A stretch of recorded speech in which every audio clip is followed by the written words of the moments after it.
Welcome to Ridhima kitchen. வாங்க, இன்னைக்கு நம்ம வீட்டு ஸ்டைலில் ஒரு பஜ்ஜி பார்க்கலாம். இட்லிக்கு தோசைக்கு எல்லாம் மேட்ச் ஆகும். நான் வந்து ஒரு 4 தக்காளி கட் பண்ணி வச்சுருக்கேன். ஒரு பீஸு சின்ன பீஸு வெள்ளை பூசணிக்காய் கட் பண்ணி வச்சுருக்கேன். ஒரு கத்திரிக்காய், ஒரு சின்ன உருளைக்கிழங்கு. அதுக்கு ஒரு பச்சை மிளகு காரம் இல்லை, அதனால் ஒரு 7 பச்சை மிளகு எடுத்துருக்கேன். காரமெல்லாம் உங்கள் வீட்டுக்கு அனுசரித்த மாதிரி போட்டுக்கலாம். 14 சின்ன வெங்காயம் கட் பண்ணி வச்சுருக்கிறேன். இதுக்கு சின்ன வெங்காயம் தான் நல்லாயிருக்கும். இது ஜீரகம் போட்டுக்கலாம்.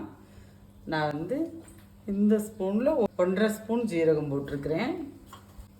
அதே ஸ்பூன் அளவுக்கு நான் 1 ஸ்பூன் வர கொத்தமல்லியும் போட்டுட்டேன். பொரியுது கருவேப்பிலை, பச்சை மிளகா போட்டுக்கலாம். பச்சை மிளகாய் 2 கீரி போட்டிருக்கிறேன் நான், இல்லைன்னா மிளகா வந்து வெடிக்கும். இதுக்கு பழுத்த மிளகாய் இருந்தாலும் போட்டுக்குங்க.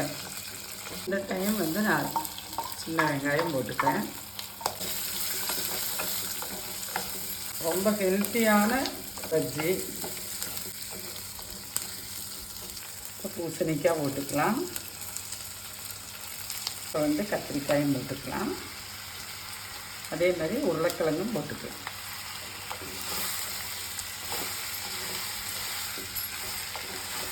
இந்த டைம் வந்து இந்த பஜ்ஜிக்கிட்ட வந்து உப்பு போட்டுட்டேன். பாருங்கள், நம்ம போட்டிருக்கிற காயெல்லாம் இந்த அளவுக்கு வணங்கிருச்சு. இப்போ தக்காளி போட்டுக்கலாம். இந்த பஜ்ஜியில் வந்து என்ன காய் போட்டிருக்கிறோம்னே தெரியாது. நம்ம பூசணிக்காயெல்லாம் போட்டது வந்து கண்டே பிடிக்க முடியாது. அதனால தான் நம்ம இந்த அளவுக்கு வணக்கிடுறோம். டைம் வந்து இவ்வளோ மஞ்சள் பொடி போட்டுக்கிறேன். இதுலேயே வந்து நான் வந்து இவ்வளோ சாம்பார் பொடி போட்டுக்கிறேன். நீங்கள் குழம்பு மிளகா பொடியும் யூஸ் பண்ணிக்கலாம், யூஸ் பண்ணுறவங்க.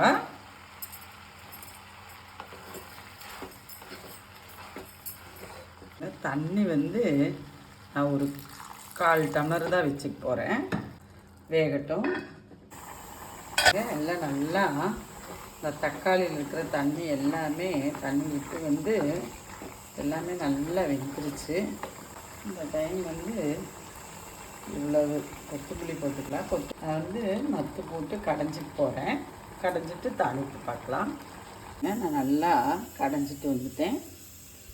நீங்கள் இந்த மேட்சில் இருந்தாலும் வச்சு மேட்ச் பண்ணிக்கலாம். நான் ஒரு 5-6 பல் பூண்டு வந்து இப்படி நசுக்கி வச்சுருக்கிறேன். அதுக்கு வந்து 1 ஸ்பூன் வெளிச்செண்ணெய் விட்டு போகிறேன். இந்த பஜ்ஜிக்கு வந்து நம்ம வந்து இப்படி பூண்டு வந்து நசுக்கி போட்டு எண்ணெயில் நல்லா பொரிய விட்டுறணும். அளவுக்கு நல்லா ப்ரௌன் சைடு வர்ற அளவுக்கு பொரியணும். இந்த டைம் வந்து நான் ஒரு சிட்டிகை பெருங்காயம், இதை வந்து இதில் போட்டுக்கலாம்.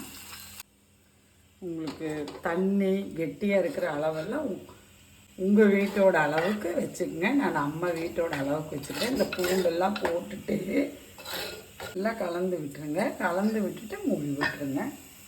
ஒரு 10 நிமிஷம் கழிஞ்சு எடுத்து பரிமாறணும். நல்லா இருக்குங்க. பூண்டு மணம், தேங்காய் எண்ணெயோட மணம், வெள்ளை பூசணிக்காய் போட்டிருக்கிறதே இந்த பஜ்ஜியில் வந்து தெரியவே செய்யாது. குழந்தைங்க தெரியாமே சாப்பிட்ருவாங்க. வாங்க, நம்ம வீட்டில் இட்லி கூட சாப்பிட்லாம். நன்றி, வணக்கம்.